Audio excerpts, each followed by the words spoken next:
algérienne avait payé contre le Maroc qui exige que c'est le pays qui est juste à côté de la Mauritanie. Pour ceux qui ne voient pas où se trouve la République arabie, c'est sur la côte près de la Mauritanie. La Mauritanie s'en fout un peu. Le Maroc, qui est juste à côté, le revendique parce que c'était une colonie espagnole, très peu peuplée. Voilà, il y a tout un débat autour. Donc, il y a 55 pays en Afrique officiellement, selon l'Union africaine, mais il n'y en a que 54 que l'on peut noter. Et donc, ici, nous avons le classement de classement 2023 des pays les plus riches de l'Afrique, donc d'Afrique, selon le PIB par habitant. Vous savez que le PIB, c'est le calcul du produit intérieur brut. On ne va pas rentrer dans les termes techniques. Je vais me battre pendant toute la soirée pour ne pas rentrer dans les termes techniques. C'est la production de richesse en fait d'un pays, qu'elle soit intérieure ou extérieure. Parce que quand c'est seulement intérieur, c'est national. Quand c'est seulement les produits nationaux, ça s'utilise le PNB pour d'autres études, mais enfin, le plus classique à utiliser pour le grand public, ça reste quand même le PIB.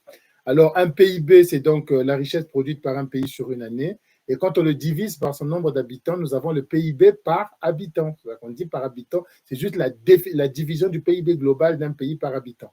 Alors, un PIB global peut ne pas être important. On peut faire ici des comparaisons, ou vous pouvez faire chacun des comparaisons. Vous allez prendre le PIB global du Gabon en termes de PIB global, ce n'est pas si important que ça. Mais comme ils ne sont que 2 millions, les pauvres, comme Greffier refuse de prendre une deuxième femme, et ils ne sont que 2 millions. Donc, c'est ce qui fait que quand vous divisez ce qu'ils ont par le peu d'habitants qu'ils ont, le Maroc quitte l'OUA en 84, me signale-t-on. Merci beaucoup. Donc, quand vous divisez cela de cette manière-là, ben, évidemment, il ne reste pas grand-chose. Il ne reste pas grand-chose. Enfin, quand vous divisez ça, chacun a un morceau plus grand. Quand vous divisez la part de production de chaque pays et que vous donnez un paquet à chacun, si vous n'êtes pas nombreux, eh bien, évidemment, chaque pays se retrouve avec chaque individu se retrouve avec un gros morceau. Mais ce n'est pas de l'argent que l'on distribue aux gens, non, c'est ce que son pays a produit comme richesse, divisé par personne. On devrait même considérer que c'est ce que chaque personne est censée avoir produit. Et non ce que chaque personne est censée avoir consommé ou alors dont il peut disposer. Le PIB global vous donne une idée de la puissance générale du pays. Ça vous dit ce pays a un gâteau de telle taille, de telle valeur, de telle grandeur. Ça, c'est le PIB global. Maintenant, le PIB par habitant vous dit par rapport à ce nombre d'habitants, voilà ce qu'ils ont. Donc, voilà. Mais c'est très important le PIB par habitant parce que ça vous permet également de voir comment l'État peut satisfaire aux besoins de chacun de ses habitants. Avec chaque chiffre que vous avez à côté, ça vous permet de savoir que l'État, pour chaque habitant et chaque année, peut consacrer 1 000 euros, 1 000 dollars, c'est en dollars ici, peut consacrer 1 000 dollars à la santé, 500 dollars à l'éducation, etc. Et vous voyez qu'il y a des pays vraiment, même s'ils font tous les efforts nécessaires, ils ne pourront pas consacrer plus de 20 dollars à l'éducation, plus de 10 dollars aux questions d'eau, plus de temps. Donc, ça, par personne. Donc, ça vous permet de voir un peu ça. Donc là, nous avons le classement 2023. Donc, c'est publié par Agence Ecofin, qui est une agence vraiment qui montre, que je vous conseille pour des chiffres généraux de l'économie, c'est très bien, mais il tire sa source lui-même de Global Finance. Chacun doit toujours, bien entendu, évoquer ses sources parce que sinon, on est tous perdus. On ne sait pas où toi, tu as trouvé ça. Tu n'as que des journalistes. Donc, c'est toujours important d'aller évoquer une source beaucoup plus importante qui est beaucoup plus fouillée.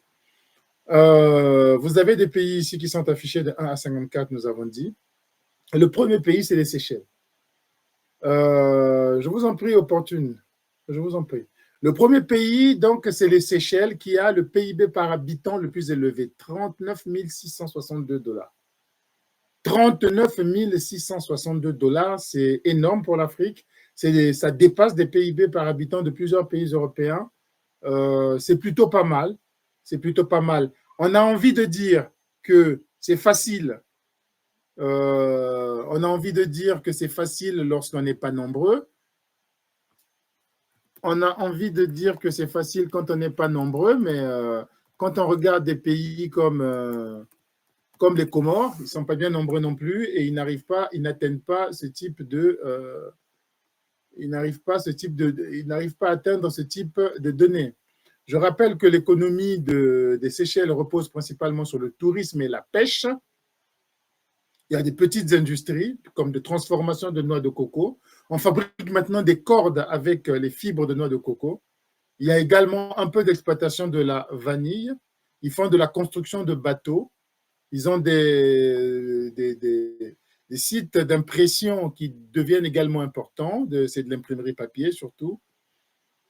De la fabrication de meubles, ça, c'est les petites industries qui complètent. Mais vraiment, l'économie de ce pays repose essentiellement sur le tourisme et la pêche, et non sur des économies de matière. Des sites d'impression qui deviennent également importants, c'est de l'imprimerie papier surtout.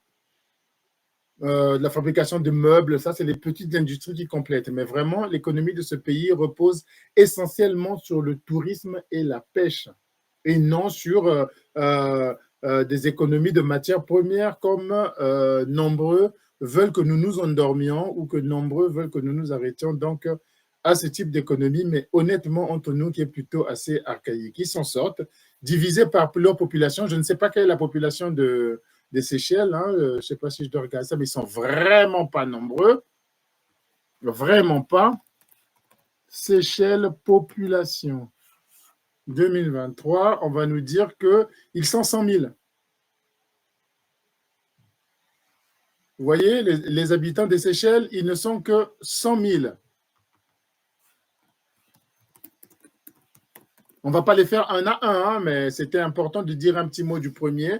On n'en parle pas beaucoup. Beaucoup de gens oublieraient même, quand on parle d'Afrique, beaucoup de gens oublieraient même les Seychelles, mais ils font partie de l'Afrique, effectivement, petite île, mais qui font partie de l'Union africaine et qui participent aussi à pas mal de structures interafricaines. Nous avons... moi j'ai travaillé avec des Seychellois sur les questions administratives il y a quelques années, mais ils sont là, ils existent. Donc ensuite, nous avons l'île Maurice, qui est vraiment l'économie la plus performante du continent, parce que les Seychelles, c'est bien, ils ont relevé la tête il y a quelques années, mais l'île Maurice, depuis 66-67, que c'est une île qui tient le haut du pavé. C'est une île qui tient le haut du pavé. C'est une île qui s'en sort, qui est peuplée de négro-africains, d'indo-pakistanais, de pas mal de gens comme ça.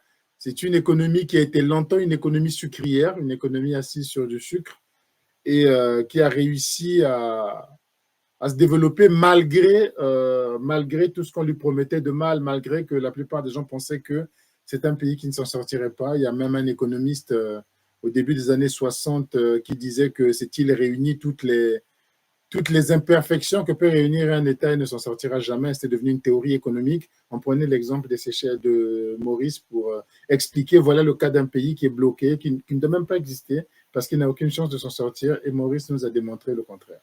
Alors, le troisième pays m'intéresse. Il m'intéresse très fortement parce que c'est un des pays sur lesquels les panafricanistes ont créé, enfin, vous voyez, quand je dis panafricaniste, c'est jamais avec bonheur, mais je dois arrêter quand même de dire panafricain et puis on doit reprendre des langages un peu normaux. Enfin, les pseudo-panafricanistes, je vais les appeler comme ça, ceux qui se font passer pour des panafricanistes, mais qui n'en sont pas, qui ne comprennent même pas la définition la plus simple.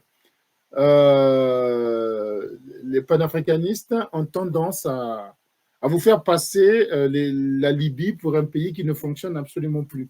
En fait, là, il se trouve que la Libye a un PIB par habitant de 24 559. Je crois que vous allez vérifier, mais le PIB de la Libye du temps de Muammar Kadhafi jusqu'à son départ n'avait jamais dépassé 11 000 ou 12 000 dollars. Il a pratiquement doublé depuis le temps de Muammar Kadhafi. Ça veut dire que les affaires continuent. Ça veut dire que l'argent continue à rentrer dans les caisses de l'État malgré la division du pays, malgré ceci, cela. On a tendance à vous expliquer que est-ce que la Libye aujourd'hui est plus heureuse que du temps de Kadhafi. En tout cas, elle gagne beaucoup plus d'argent. Doubler, c'est pas rien. Beaucoup ont fait plus que doubler. Hein. Depuis 2010 jusqu'à aujourd'hui, donc on a à peu près 15 ans, le Sénégal a plus que doublé. Il a dû multiplier son PIB par 4 et la Côte d'Ivoire a multiplié son PIB, je crois, par 6 ou 5,5 entre 2010 et aujourd'hui. C'est le travail de Macky Sall qu'il faut féliciter et remercier, même si ces derniers temps, je le critique avec force pour ce qui s'est passé pour sa tentative de gagner 6 mois. Mais il y a beaucoup de gens qui ne comprennent pas. D'ailleurs, quand je prends ce type de position, on me dit, mais toi, tu es où? Il y a quelqu'un que j'ai descendu la dernière fois. Des fois, tu es avec Macky Sall, tu critiques Sonko, maintenant tu critiques Macky Sall. Ben oui, ce n'est pas une religion, la pensée. La pensée n'est pas une religion, ce n'est pas une croyance dans laquelle on se met et que la personne en qui tu crois, quoi qu'il fasse, est toujours bon, quoi qu'il fasse, est toujours mauvais. Ça, c'est du fanatisme. Et si nous pouvons tous l'éviter, c'est très bien. Il faut critiquer ce qui est critiquable, il faut admirer ce qui est admirable, mais tout cela demande une honnêteté dans l'analyse que l'on peut apporter.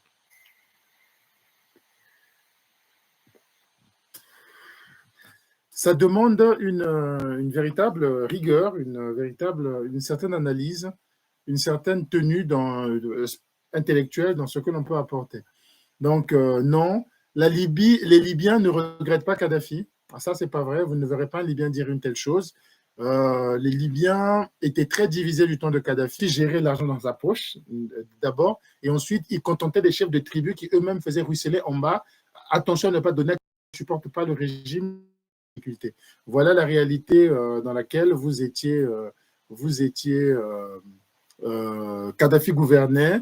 Depuis son départ, le pays se cherche parce qu'il n'a jamais vraiment vécu en tant que pays ou pendant 42 ans. Même avant, c'était la colonisation. Le roi Sénoussi, il y avait une manière aristocratique aussi de gouverner. Et le pays se cherche, mais il continue à gagner de l'argent. Il est troisième aujourd'hui sur tout le continent. Je ne sais même pas s'il avait atteint ce rang du temps de Kadhafi. Ils ne sont pas nombreux non plus, quelques habitants.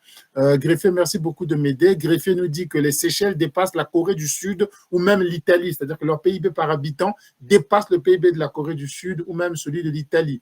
Voilà. Vous avez ensuite les PIB du Botswana et du Gabon qui se suivent. Ils sont à peu près à 19 000 dollars par habitant et par an. C'est pas mal. C'est comme si chaque habitant produisait une richesse d'à peu près 1300, 1400 dollars chaque mois. C'est très bien.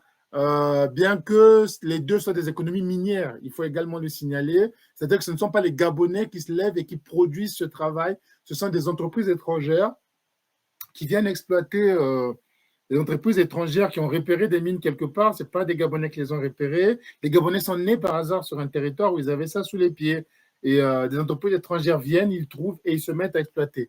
L'Afrique centrale, de manière générale, est très riche. C'est également dû à la forêt parce que la forêt permet une concentration, favorise une concentration de certains minéraux. Par exemple, le pétrole, c'est très concentré sous la forêt et donc dans les eaux maritimes qui ne sont pas bien loin, même dans les forêts disparues également, on retrouve ces traces-là, etc., etc. Donc, mais c'est très bien. Je rappelle encore que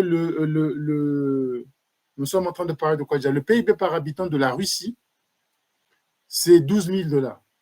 Allez, j'ai oublié quelques détails. 12 380, 12 600 et quelques.